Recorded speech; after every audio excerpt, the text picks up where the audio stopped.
आइए गायत्री मंत्र के साथ में परम पूज्य गुरुदेव वंदनीय माता जी को एक बार नमन वंदन करेंगे।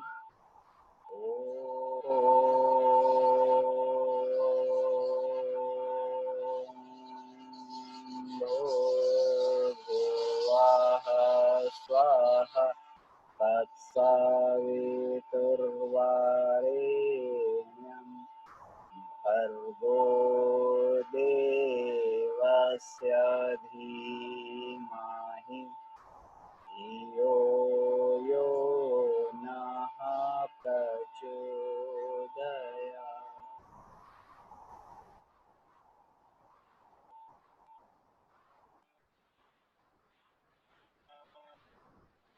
मैं पहले स्लाइड शेयर कर दूं उसके बाद में।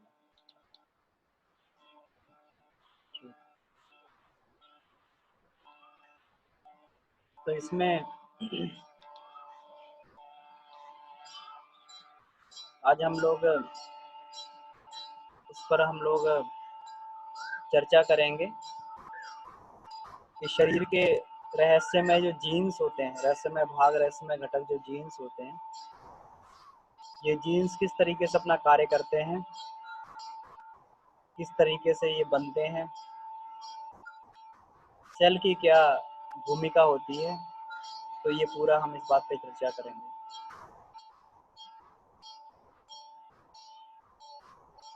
गुरुदेव ने जो ये पराविद्या आत्मविद्या दी, उस विद्या को अपने जीवन में उतारकर कई युगों से जो है ऋषियों ने अपने जीवन में उतारा और जो है बहुत सारी भौतिक और आत्मिक उपलब्धियां प्राप्त की।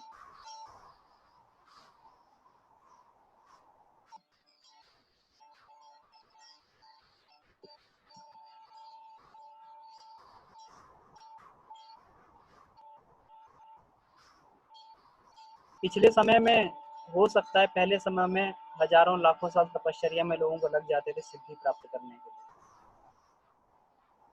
लेकिन आज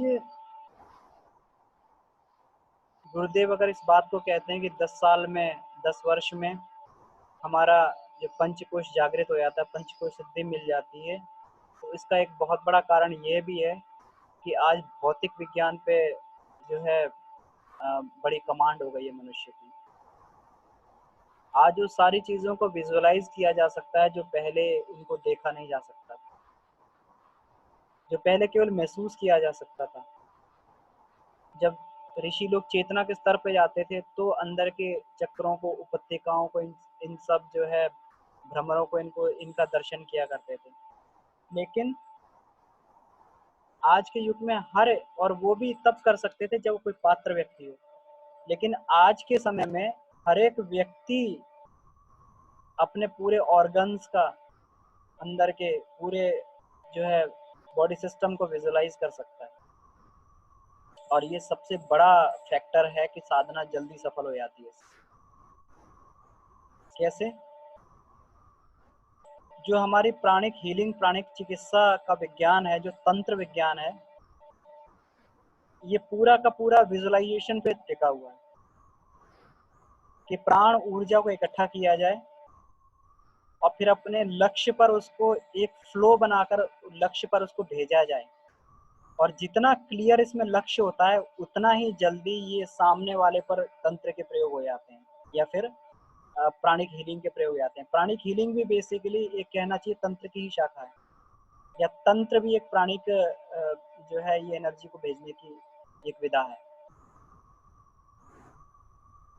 हम लोगों ने सुना है, गुरुदेव ने भी लिखा है, इसमें कोई भी कहीं भी जो है जिसे बोलना चाहिए, कहीं भी कोई भी अतिशयोक्ति वाली बात नहीं है।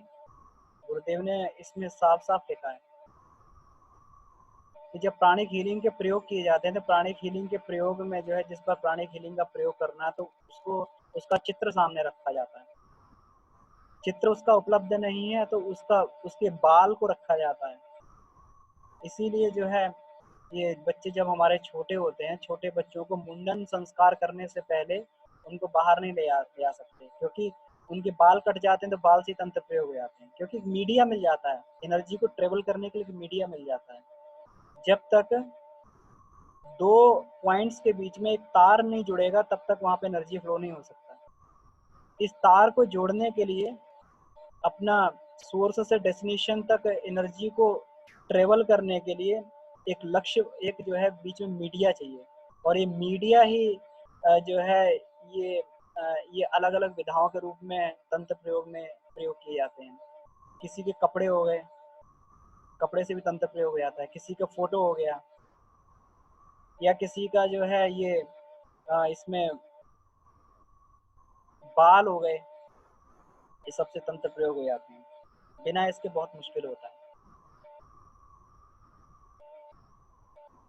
किसी का नाखून हो गया, नाखून से भी तंत्र प्रयोग हो जाता है, क्योंकि एक मीडिया मिल जाता है उस व्यक्ति को, फिर उस व्यक्ति तक अपनी ऊर्जा को पहुंचाने का, चाहे वो नकारात्मक हो चाहे सकारात्मक ऊर्जा हो।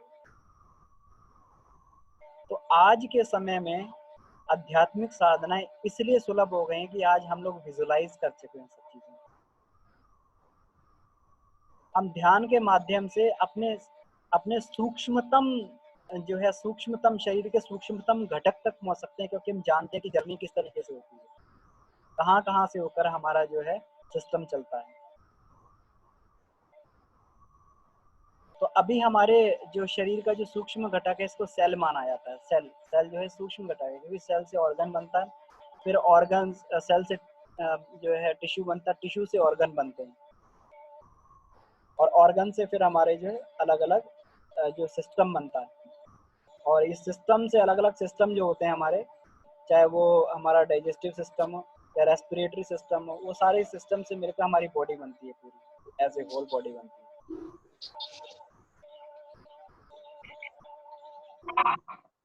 तो ये सिस्टम जितना हमें अच्छे तरीके से पता होगा, जितनी हमें बॉडी की एनाटॉमी अच्छे तरीके से पता होगी, उतना अधिक ध्यान और प्राणायाम में हमें सहायता मिलती है। हम लोग ध्यान में जाके या यज्ञ के माध्यम से अपने अंदर मैग्नेटिज्म तो पैदा करते हैं, लेकिन उसको फ्लो कहाँ किया जाए, उसको बढ़ाया कहाँ जाए, उसको ले जाया कहाँ जाए, ये अगर हम अपने अंदर विजुअलाइज करना है तो ये प्रगति बहुत तेजी से हो जाती है। बल्कि इसके कि रास्ते को ढूंढा जाए, अगर रास्ता मालूम हो तो मंजिल पे बहुत तेजी से पहुंचा जा सकता है।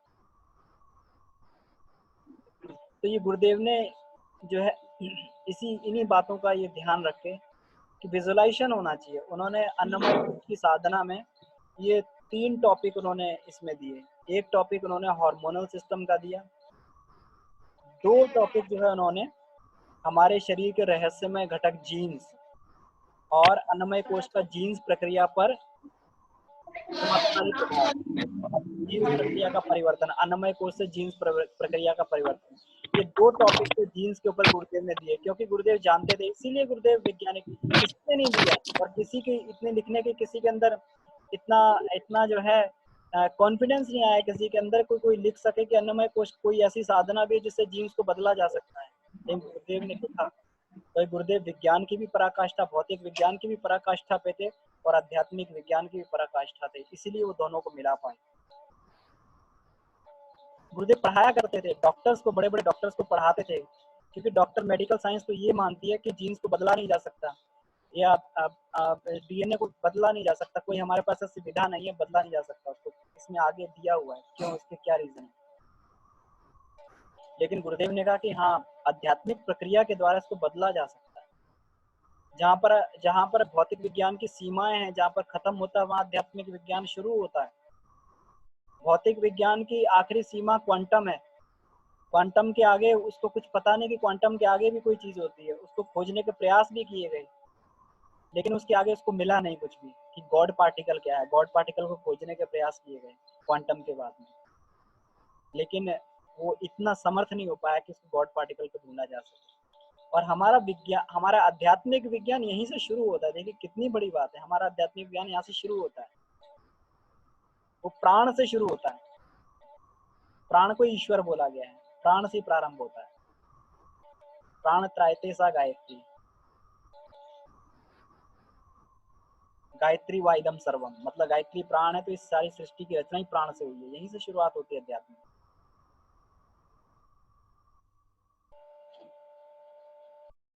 तो ये इसका मतलब ये नहीं कि कोई कौन सी चीज जो है किस चीज की तुलना इसे तुलनात्मक ये बात नहीं कही गई है कि कौन सी चीज गौण है और कौन सी जो है वो बड़ी है, कौन सी छोटी है कौन सी बड़ी है। दोनों का अपना महत्व है, लेकिन लिमिटेशंस हैं। रॉकेट में अलग अलग प्रोपेलेंट फ्यूल डाले जाते हैं। एक स्टेज तक जो एक प्रोपेलेंट फ्यूल काम करता है वहां उसकी भूमिका खत्म हो जाती है, दूसरे स्टेज को वो इग्निट करके अपना काम बंद कर देता है वहां पर। तो जो ये कड़ी टूटी हुई थी अध्यात्म और विज्ञान की, इस अध्यात्म और विज्ञान की कड़ी को जब गुरुदेव ने जोड़ दिया तो ये आत्मिक प्रगति बहुत तेजी से जो है ये अब होने लगी। तो इसमें हम लोग आज ये चर्चा करते हैं इसमें कि ये किस तरीके से हमारे अन्नमय कोश जो है हमारी ये बॉडी को गवर्न करता है। तो अन्नमय कोश का सबसे छोटा सा छोटा जो भाग है, इसको ये स्थूल भाग अन्नमय कोश का, स्थूल भाग की चर्चा हो रही है अन्नमय कोश की। ये सेल से बना हुआ है, सेल से छोटी कोई क्वांटिटी नहीं होती है, सेल की ही अपनी एग्जिस्टेंस होती है। और इसमें जो है सेल में हम ये देख रहे हैं ये बहुत सारी चीजें होती है अंदर। इसमें साइटोप्लाज्म द्रव्य भरा होता है। इसमें जो है जो मेन पार्ट सेल का होता है, जिसे हम लोग जिस पर फोकस करते हैं, ये मेन पार्ट होता है, इसको न्यूक्लियस बोलते हैं, सेल का न्यूक्लियस होता है। क्योंकि मैं खुद भी जो है बायोलॉजी का स्टूडेंट नहीं रहा, तो हम लोग उतनी ही चर्चा इसमें करेंगे जितने से हमारा काम चल जाए। बहुत डिटेल में मुझे भी इसमें ज़्यादा रिसर्च नहीं है मेरा, लेकिन जितने से अपना काम चल जाए उतना हम लोग चर्चा कर सकते हैं, उतना गुरुदेव ने भरपूर हमें दे दिया है।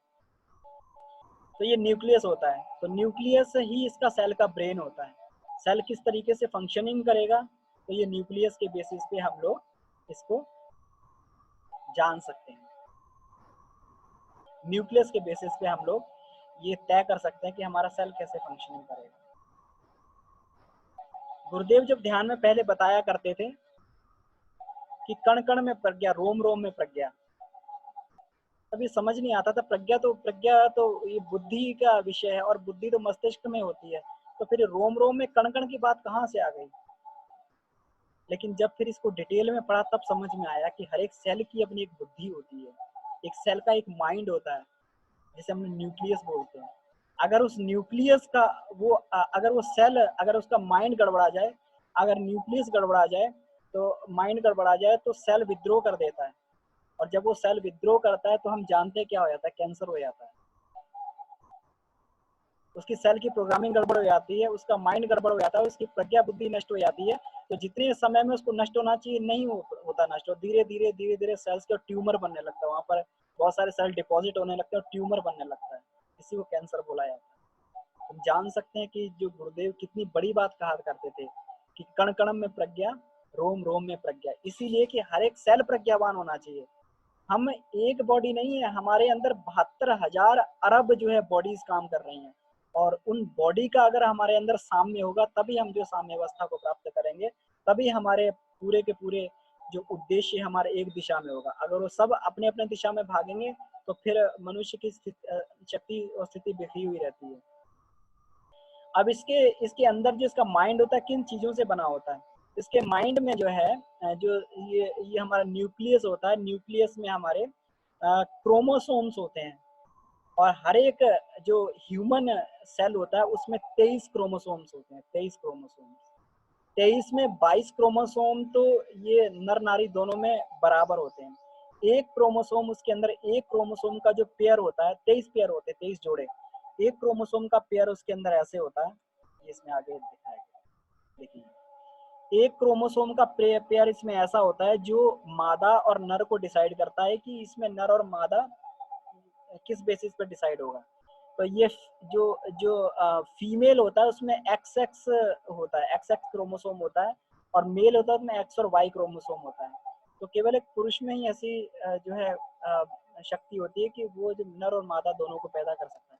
मादा केवल उसके अंदर XX क्रोमोसोम ही होता है। तो ये हमारे 23 पेयर होते हैं क्रोमोसोम के, और 23 पेयर से हमारे कुल मिला के ये 46 क्रोमोसोम जो है ये ह्यूमन सेल में होते हैं। अभी देखिए आगे। अब जो ये क्रोमोसोम होता है, अब इसको और डिटेल में देखते हैं। देखिए ये सेल का जो माइंड है, मस्तिष्क है, इस माइंड को और खोला गया तो इसमें ये हमारा ये न्यूक्लियस है, न्यूक्लियस है। न्यूक्लियस में जब इसको और डिटेल में देखा गया तो ये इसमें इस तरीके का ये क्रोमोसोम का पेयर होता है। और ये क्रोमोसोम जो है ये इस तरीके से क्रोमोसोम जो बनता है ये इस तरीके के डीएनए से बनता है, डीएनए से। अब ये डीएनए क्या होता है? डीएनए जो होता है ये 4 तरीके का नाइट्रोजन होता है। 4 तरीके के नाइट्रोजन से ये अलग-अलग रंग देख रहे हैं, 4 तरीके के रंग हैं।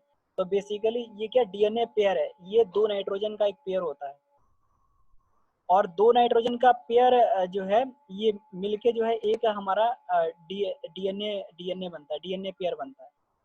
तो अब इस तरीके का जब ये 4 तरीके की इसमें नाइट्रोजन बोली गई है, एडेनिन, थायामिन, गुआनिन और साइटोसिन, इस तरीके का ये हमारा होता है। और ये इनकी ऑर्डरिंग जो कलर कोडिंग होती है, ये कलर कोडिंग हम देख रहे हैं जो रंगों का जो है इसमें, ये कलर कोडिंग के बेसिस पे ही हमारा जो है ये पूरा का पूरा ये बेस बनता है, डीएनए बेस बनता है। तो डीएनए बेस जो है ये करीब करीब 3 बिलियन डिफरेंट डीएनए बेस जो है ये होते हैं। और ये 99% जो है सभी में सेम होते हैं। 1% केवल ये बेस के चेंज के कारण जो है पूरे के पूरा जो है ये ह्यूमन बॉडी होती है, उसकी आदतें होती है, सारी सारी संरचना होती है, डिफरेंट हो जाती है, ये अलग अलग हो जाती है केवल वो 1% की चेंज के कारण। इसीलिए बहुत सारे जो ह्यूमन जो नेचर है वो बहुत सारी सेम होती है, केवल 1% जो है सब में विविधताएं पाई जाती हैं। तो अब हम ये देखेंगे अब इसको आध्यात्मिक प्रयोग में किस तरीके से इसको प्रयोग किया जाए। तो जब इसमें ये बोला जाता है कि ओज की वृद्धि, गुरुदेव बोलते हैं कण कण कण ओजस्वी। तो कण कण में ओजस्वी मतलब स्थूल शरीर ओजस्वी, कण कण ओजस्वी, कण कण में ओज।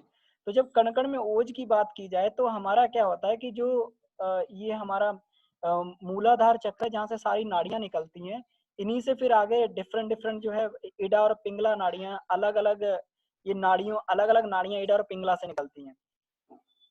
अगर इसको स्थूल रूप में देखा जाए तो हमारे जो ब्लड की वेन्स होती हैं उसमें ज्ञान तंतु ये फैले होते हैं, और ये ज्ञान तंतु हर एक सेल तक जाते हैं, क्योंकि शरीर के किसी भाग में अगर पिंच वो दें तो वो सारा जो सिग्नल है वो माइंड तक पहुंचते हैं। इसका मतलब हमारी जो एक एक सेल जो है वो ज्ञान तंतु से माइंड से जुड़ा हुआ है।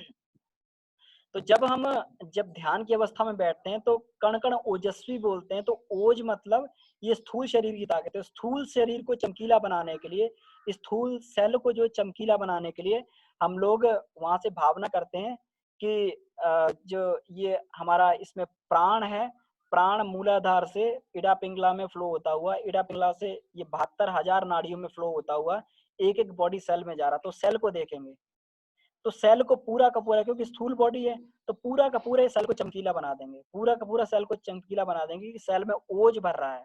तो देखिए कितना आसान हो गया। तो ये कोई कोई इसमें केवल फीलिंग नहीं है, इससे धीरे धीरे सेल का परिवर्तन होने लगता है। क्योंकि ध्यान में जब हम बैठते हैं, गुरुदेव ने जो गायत्री, जो गुरुदेव ने जो ध्यान दिया है, लोग कहते हैं कि ये बड़ा लंबा ध्यान है, लेकिन लंबा ध्यान नहीं, ये बहुत ही वैज्ञानिक तरीके से इस ध्यान को बनाया गया है। जब गुरुदेव इसमें उदीयमान सूर्य का ध्यान करवाते हैं, उदीयमान सविता देवता का ध्यान करवाते हैं, तो उदीयमान सविता देवता में ध्यान में या कोई भी ध्यान में गुरुदेव पहले 24 बार, अब तो उसको घटा के छोटा करने के लिए उसको कम कर दिया गया है, पहले गुरुदेव 24 बार उसमें गायत्री मंत्र बुलवाते थे। एक ही बार, एक ही लय में 24 बार गायत्री मंत्र बुलवाए जाते थे। तो 24 बार गायत्री मंत्र बोलने से एक ही लय में, जब किसी चीज को एक ही लय में बार बार घुमाया जाए, उसमें हार्मोनिक मोशन पैदा हो जाता है, और हार्मोनिक वेव्स जो है धीरे धीरे मैग्नेटिक वेव्स में बदल जाती हैं। जैसे हम जो हमारा ये जनरेटर का अल्टरनेटर होता है, अल्टरनेटर को जब हम फिक्स आरपीएम पे घुमाते हैं तो धीरे धीरे उसमें मैग्नेट पैदा हो जाता है, और ये मैग्नेट धीरे धीरे इलेक्ट्रिसिटी में बदल जाता है।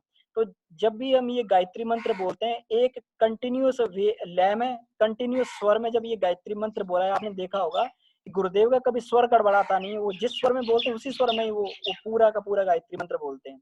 तो जब उसे बोलते हैं बार बार बोलने से मैग्नेटिज्म पैदा हो जाता है, और मैग्नेटिज्म धीरे धीरे उसमें बायो इलेक्ट्रिसिटी में बदल जाता है, बायो इलेक्ट्रिसिटी। और बायो इलेक्ट्रिसिटी का फ्लो फिर हम जिस डायरेक्शन में चाहें, जैसे जनरेटर के अल्टरनेटर से जहां हम सप्लाई चाहें, जब बल्ब जलाना चाहें, चाहे हम उसको पंखा चलाना चाहें, जहां भेजना चाहें उसे भेज देते हैं। तो उस सप्लाई को जब धीरे धीरे उसको फिर जो है उसको डाइवर्ट किया जाता है। अब वो सप्लाई को डाइवर्ट करके गुरुदेव कहाँ लाते हैं? स्थूल शरीर में ओज पर लाते हैं। कि स्थूल शरीर का केंद्र मूलाधार, मूलाधार में सविता की शक्ति का प्रवेश। तो सविता की शक्ति का प्रवेश वहां पे, अब अपना मैग्नेटिज्म और सविता की शक्ति मिक्स होके एक बहुत बड़ा बॉन्ड बन जाता है, और फोर्स से शक्ति जो है वो पूरे के पूरे हमारे स्थूल शरीर में जाती है। तो जब स्थूल शरीर ओजस्वी हो रहा है तो हर एक सेल का ध्यान करें, और सेल से पूरा का पूरा सेल चमकीला बन रहा है, तो यहाँ पे हमें ध्यान करना चाहिए, यहाँ पे हमें ध्यान करना चाहिए, सेल पूरा चमकीला बन रहा है। अब इसके बाद जब दूसरा हमारा स्टेप आता है, दूसरा स्टेप आता है कि अब इसमें क्योंकि आगे चर्चा की गई है, विज्ञान ने भी इसको खोज कर लिया कि मैग्नेटिज्म से, इलेक्ट्रिक फील्ड से और सुपरसोनिक वेव से किस प्रकार से, सुपरसोनिक साउंड से किस प्रकार से ये डीएनए की कॉन्फ़िगरेशन को बदला जा सकता है। इसको डीएनए का म्यूटेशन बोलते हैं, इसको जीन्स म्यूटेशन बोलते हैं, कि परमानेंटली हेरिडेटरी करेक्टर्स को चेंज कर देना, म्यूटेशन बोलते हैं, कि जो दोबारा, म्यूटेशन मतलब जो चेंज है दोबारा फिर कभी होना। इसी तरीके, इसीलिए कहा जाता है म्यूटेशन होता है, कि इसीलिए कहा जाता है कि किसी को अगर एक आदत पड़ जाए तो उसको जीवन भर बदलना बहुत मुश्किल होता है। कम से कम मेडिकल साइंस तो उसे नहीं बदल सकती किसी की आदत को। लोग ये कह के छूट जाते हैं, मेडिकल साइंस ये कह के छूट जाती है कि ये करेक्टर्स तो इसके जीन्स में घुस गए और जीन्स के करेक्टर हैं। लेकिन हमारी हमारी जो है अध्यात्म विज्ञान यहाँ तक बोलता है कि किसी करैक्टर को, किसी के चरित्र को किसी बदला जा सकता है, क्योंकि संस्कार की प्रणाली, हमें संस्कार की प्रणाली मालूम है कि जहाँ से करैक्टर गवर्न हो रहे हैं उसके ऊपर की बॉडी क्या है, उसके ऊपर की बॉडी को चित्त बोला जाता है, जहाँ पर हमारे संस्कार स्टोर रहते हैं। और उसके ऊपर की बॉडी को हम बोला जाता है। अपने अहम को, अपने ईगो को बदल के अपने संस्कारों को बदला जा सकता है, वो संस्कारों को एक्टिवेट किया जा सकता है। और जैसे वो संस्कार एक्टिवेट होते हैं तो हमारे वो डीएनए परिवर्तन होने लगता है, क्योंकि संस्कार ही डीएनए की गवर्निंग बॉडी है। उस तरीके का म्यूटेशन हमारे जीन्स में होने लगता है, और धीरे धीरे हमारे सेल की संरचना बदल जाती है। व्यक्ति का भौतिक कायाकल्प हो जाता है, आत्मिक कायाकल्प हो जाता है। किस वजह से? ये साधना करने से, तपश्चर्या के द्वारा। तो जब जब इसका ये बोला जाता है सूक्ष्म शरीर तेजस्वी, सूक्ष्म शरीर तेजस्वी, स्थूल शरीर में ओज, ओज का मतलब चमक, तो सेल हमारा चमक गया। अब इसके बाद बोला गया सूक्ष्म शरीर तेजस्वी। जब सूक्ष्म शरीर की तेजस्वी की बात करेंगे तो बिल्कुल उसी फ्लो से हमें चलना है। सूक्ष्म शरीर का केंद्र क्या? हृदय। अब हृदय से हमें जो हमारी जो नर्व्स फाइबर्स निकल रहे हैं, तो यहाँ से हमें पूरी की पूरी इलेक्ट्रिसिटी पूरे शरीर में ले जानी है, और शरीर में ले जाके सेल में जाना है, और सेल में अब हमें न्यूक्लियस को टारगेट करना है, क्योंकि न्यूक्लियस मतलब मस्तिष्क है सेल का। उस मस्तिष्क में जाके हमें उस सूक्ष्म ऊर्जा को घुसाना है, ताकि वो जो ऊर्जा हमारे जो इसमें क्रोमोसोम है, क्रोमोसोम के अंदर जीन्स है, और जीन्स के अंदर जो डीएनए है, डीएनए का परिवर्तन कर रही है, डीएनए का परिवर्तन कर रही है। ये जो हमारा डीएनए है, डीएनए चमकीला बन रहा है, मतलब अब प्रज्ञा का जो प्रकाश है ये पूरे के पूरे डीएनए की कॉन्फ़िगरेशन को चेंज कर रहा है, डीएनए की कॉन्फ़िगरेशन को बदल रहा है। इसमें जो है ये म्यूटेशनल हेरिडेटरी चेंजेस हो रहे हैं। ये बिल्कुल इसका जो इसमें ये बोला गया है, इस जो डीएनए आजकल जो है इसको बदलने के लिए जो प्रोसेस होता है, केमिकली हम लोग जो इसको स्टिमुलेट करते हैं, डीएनए को बदलते हैं। तो धीरे धीरे हम नाइट्रोजन को इसमें अलग अलग लगाते हैं, एक नाइट्रोजन का इसमें स्ट्राइट लगा दी जाती है, तो उससे धीरे धीरे चेंज होता है। तो ये गहन प्रोसेस, इसमें हमें नहीं जाना, हमें तो केवल उसको प्रकाशित कर देना प्रज्ञा के, और जहां प्रज्ञा का प्रकाश पहुंचेगा वहां पे अपने आप चीज बैलेंस हो जाएगी। इसमें हमें दिमाग नहीं लगाना कि हमें कहाँ पे क्या परिवर्तन कर रहा है, जहां प्रज्ञा पहुंची वहां पे सारी चीज बैलेंस। तो हमें उस प्रज्ञा के प्रकाश को अपने डीएनए तक ले जाना है, डीएनए को चमकीला बनाना है। ठीक है। अब जब इसके बारे में इसके बाद में बोला जाता है कि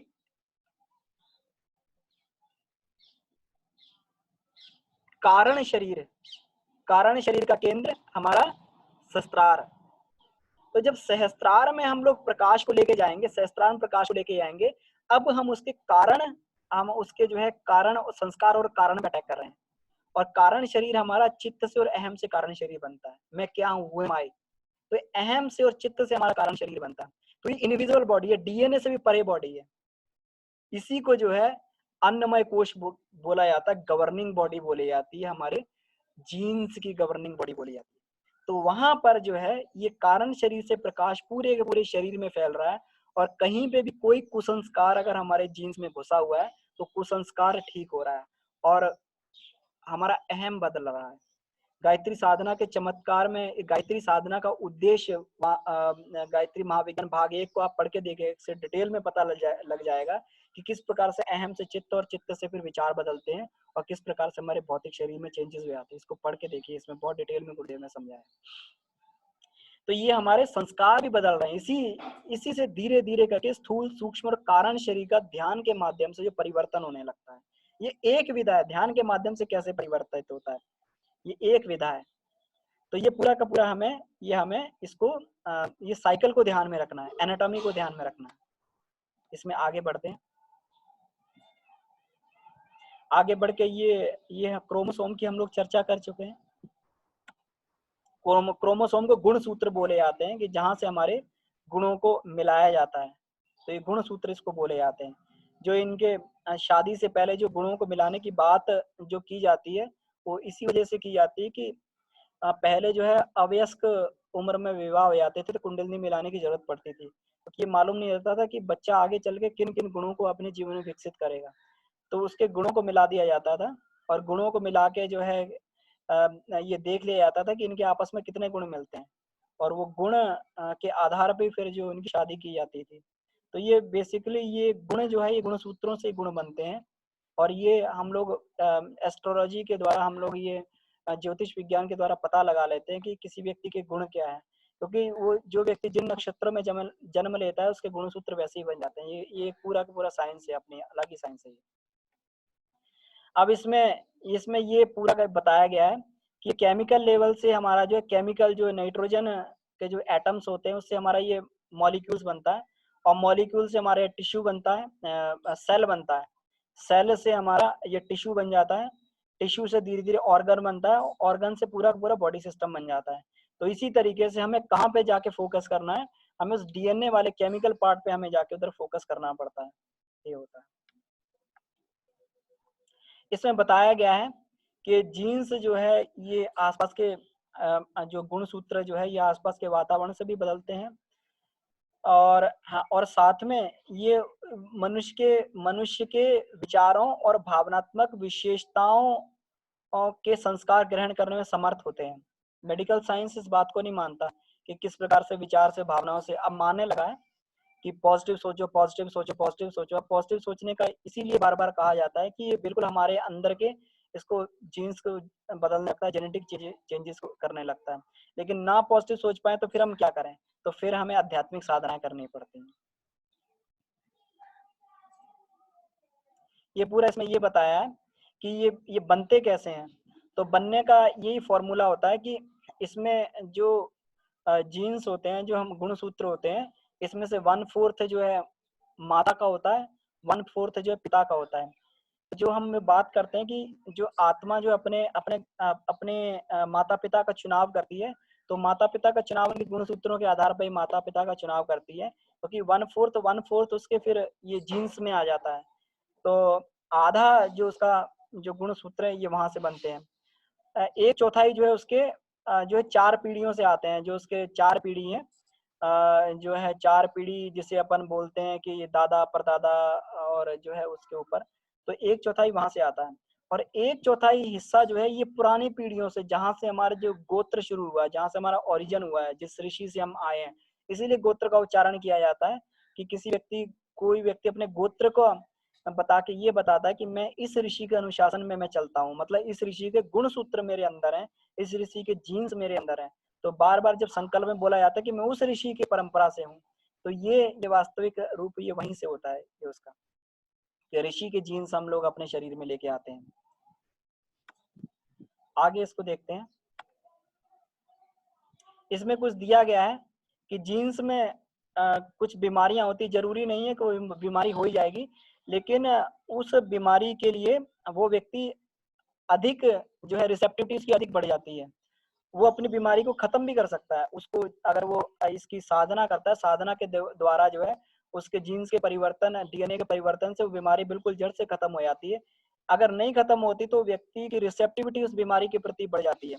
तो जैसे ये बालकों गैलेक्टिसीमिया रोग होता है, जेनेटिक रोग है। मेरे परिवार में ही जो है रिलेशन में मैं किसी एक ऐसे बच्चे को जानता हूँ जिसको गैलेक्टोसीमिया रोग है। अब गैलेक्टोसीमिया रोग जब होता है तो उसके अंदर जो है ये जो है ग्लाइकोजन का सही से पाचन नहीं होता है। तो तो उसमें जो है उसको अलग से फिर उसको पूरा वो देना पड़ता है, पचा हुआ उसको ग्लूकोज देना पड़ता है ताकि उसको एनर्जी आए। तो इस तरीके से ये होता है।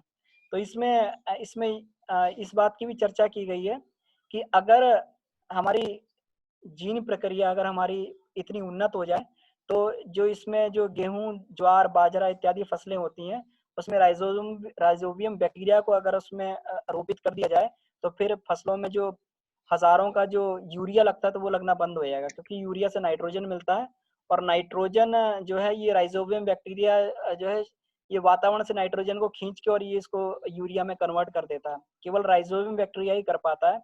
इसलिए जो दलहनी फसलें जितनी होती हैं, ये करने से उसमें जो हमारी ज़मीन होती है उसमें नाइट्रोजन की मात्रा बढ़ जाती है, इसलिए फसल चक्र में ये किया जाता है। तो ये वैज्ञानिक ये खोज कर रहे हैं कि अगर और बाकी फसलों में भी अगर ये जेनेटिक चेंज कर दिया जाए, अगर वो बैक्टीरिया डाल दिया जाए, तो हो सकता है कि फिर उन फसलों में फिर हमें यूरिया लगाने की आवश्यकता नहीं पड़ेगी। नेक्स्ट हम आते हैं, क्योंकि टाइम हमारा हो गया है। नेक्स्ट स्लाइड पे आ जाते हैं। इसमें ये जीन प्रक्रिया के परिवर्तन की बात की गई है, तो इसमें ये मेन पार्ट इसको ये देख लेते हैं कि जो हमारा ये है, फिजिकली रूप से हम इसको परिवर्तित नहीं कर सकते हैं, क्योंकि एक जीन में जो है लाखों हमारे यूनिट्स होते हैं, डीएनए के लाखों यूनिट्स होते हैं, और उन यूनिट को सही तरीके से लगाना बिल्कुल एकदम असंभव जैसा है। क्यों असंभव है?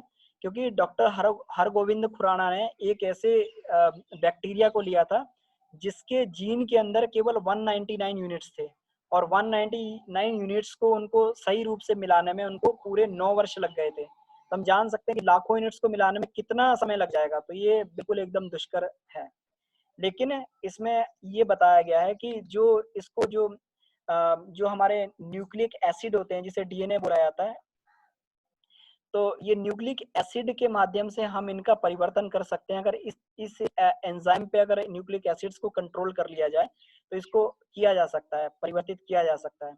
तो इसमें जो ये हमारा चार्ज होता है, इस पर जो आयंस होते हैं, आयनिक जो इसमें चार्ज होता है इन पर, तो ये आयंस पे हम लोग इनको प्रभाव डाल के इनका हम लोग कॉन्फ़िगरेशन बदल सकते हैं, कॉन्फ़िगरेशन चेंज कर सकते हैं। तो इसीलिए विज्ञान जो है इस समय चुंबक शक्ति से और विद्युत शक्ति से इसको प्रभावित करने की कोशिश कर रहा है, ताकि हम उसके जो चार्ज को बदल के और इसका केमिकल कॉन्फ़िगरेशन को बदल सकें। और केमिकल कॉन्फ़िगरेशन अगर बदल दिया जाएगा, तो ये जो अभी इसमें जीन्स म्यूटेशन की प्रोसेस चल रही है, तो ये बिल्कुल वही प्रोसेस हो जाती है जीन्स म्यूटेशन की, इसी तरीके से इसको बदला जा रहा है। लेकिन उसमें हम लोग सीधा-सीधा हम केमिकल जो है इसमें जो है उसमें डीएनए में यूनिट में लगा देते हैं, और धीरे-धीरे वो उस तरीके से डीएनए को परिवर्तित करने की कोशिश करता है। तो इसमें ये बताया गया है कि इलेक्ट्रिक फील्ड के द्वारा इसके रासायनिक गुणों को चेंज करने का प्रयास किया जाता है। जो हमारा रेडिएशन है, इससे भी प्रभावित करने का प्रयास किया जा रहा है। लेकिन भारतीय लोग जो है इसमें पहले से, हमारे ऋषि मुनि लोग पहले से इसमें पारंगत थे, क्योंकि हमारे यहाँ जो ये होता है, कहते हैं यज्ञ करने से, जो पति पत्नी अगर यज्ञ करें, तो ये आने वाली संतान जो है एक से संस्कार बदल जाते हैं। तो यज्ञोपैथी जो होती है, और हमारी गर्भोत्सव संस्कार में जो हमारा ये गर्भ संस्कार होता है, इसका उद्देश्य यही होता है कि किस तरीके से वो रेडिएशन के माध्यम से, क्योंकि यज्ञ से जो है हमारे अग्नि से रेडिएशंस पैदा होती हैं, और मंत्रों से हमारे साउंड पैदा होता है, और साउंड और रेडिएशन, जो हमारी जो ये अग्नि की रेडिएशन है, जो हमारी जो लाइट की रेडिएशन है, उनको अगर दोनों को मिला दिया जाए, तो हम जानते हैं कि अगर साउंड को अगर इलेक्ट्रोमैग्नेटिक वेव्स पर अगर मॉड्यूलेट कर दिया जाता है, तो उसको फिर हजारों किलोमीटर, लाखों किलोमीटर दूर तक उसको भेजा जा सकता है। नहीं तो साउंड का प्रभाव जो है बहुत कम होता है, थोड़े ही दूर तक 10-20 मीटर तक ही किसी व्यक्ति की साउंड को सुना जा सकता है। तो ये जो है इसका हजारों लाखों गुना प्रभाव जो है मंत्रों का बना के, और फिर जो बिल्कुल ये प्रतिध्वनियों को वहां तक, जीन्स तक पहुंचाया जा सकता है, और जीन्स को ये बदलने का प्रयास किया जाता है इसमें।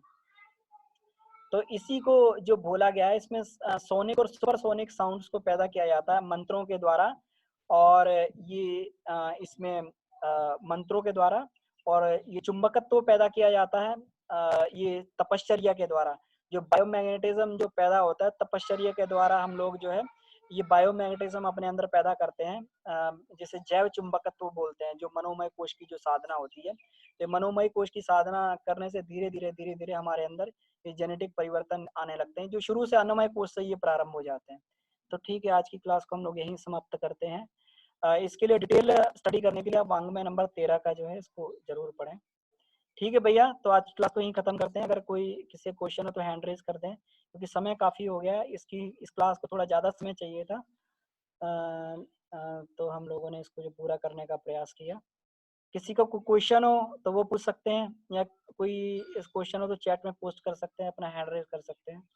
जी भैया, अगर क्वेश्चन नहीं है तो इसको फिर अपन आदित्य का है भैया, आदित्य बस। जी भैया, आदित्य भैया पूछिए। आदित्य, हेलो, प्रणाम भैया। भैया प्रणाम। ये इस विषय से नहीं है, मुझे पूछना है कि अनुलोम विलोम और नाड़ी शोधन में अंतर क्या है? अनुलोम विलोम में हम लोग नाड़ी शोधन में होता है केवल इडा इडा चालन और पिंगला पिंगला चालन किया जाता है ना। मतलब नाड़ी शोधन में बाएं नाक से लेते हैं, बाएं नाक से रेचक करते हैं। हाँ, तो हम उसमें बाई से लेते हैं, बाई से इसमें एक एक नाड़ी को शुद्ध किया जाता है, मतलब उसी से श्वास लिया उसी से छोड़ा गया, है ना। तो उससे क्या होती है, वो शुद्धि होती है उस पर्टिकुलर इडा की, या इसमें इडा चालन किया जाता है और पिंगला चालन किया जाता है। इडा की शुद्धि की जाती है, पिंगला की शुद्धि की जाती है। लेकिन जब अनुलोम विलोम करते हैं अपन, तो इडा से पिंगला, पिंगला से इडा पे आया जाता है, मतलब बाई से सांस ली दाई पे आए, दाई से सांस ली बाई पे आए। तो उसमें समन्वय स्थापित किया जाता है कि हम इडा और पिंगला से बीच में सुषुम्ना में कैसे आए। एक समत्व, एक बैलेंस स्थापित करने की उसमें इसमें कार्य किया जाता है भैया। लेकिन मैं गायत्री विज्ञान महाविज्ञान खंड 3 पढ़ रहा हूँ, तो उसमें गुरुजी मतलब नाड़ी शोधन का कहीं व्याख्या किए हैं क्या उसमें? नाड़ी शोधन प्राणायाम आपको जो है ये इसमें मिल जाएगा, जो आसन प्राणायाम बंद मुद्रा है इसमें मिल जाएगा, या व्यक्तित्व विकास की उच्च स्तरीय साधना में मिल जाएगा, या फिर योग चिकित्सा संदर्शिका आती है उसमें मिल जाएगा। नाड़ी शोधन जो है तो इसमें पढ़ सकते हैं। उसमें गुरुदेव ने उसको अनुलोम विलोम की लोम विलोम प्राणायाम के रूप में उसमें बोला, जो 9 प्राणायाम दिए हुए हैं उसको लोम विलोम प्राणायाम बोला है। तो ये दोनों इसमें अलग अलग प्रभाव है। तो नाड़ी शोधन के लिए स्पेशली हम लोग जो है ये नाड़ी शोधन ही करते हैं, नाड़ियों को शुद्ध करने के लिए। हाँ, हम लोग तो नाड़ी शोधन नहीं करते हैं। हाँ, और फिर उसका जो है अनुलोम विलोम का प्रभाव अलग हो जाता है। ठीक है भैया। ठीक है, धन्यवाद।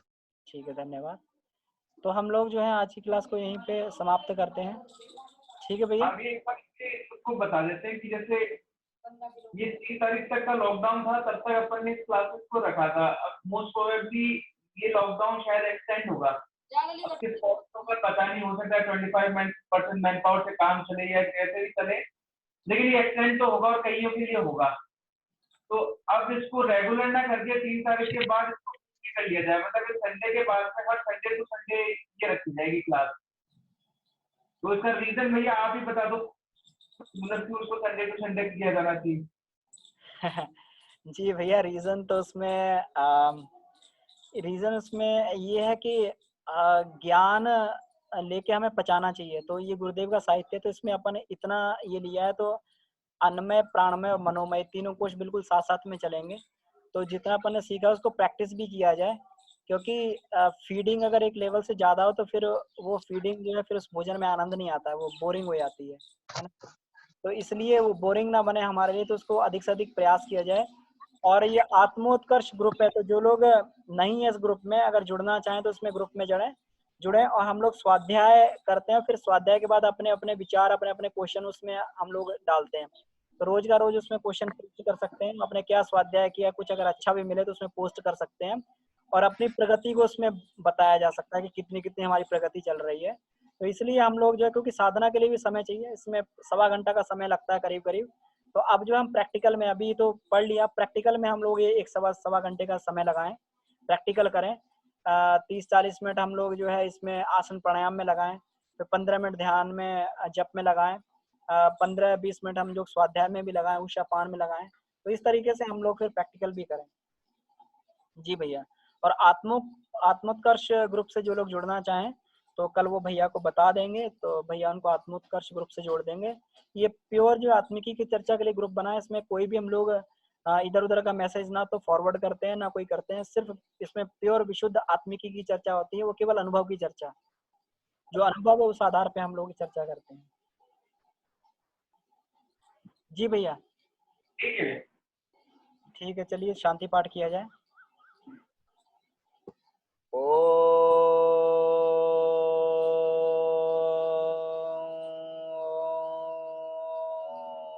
शांति शांति शांति। समाप्त।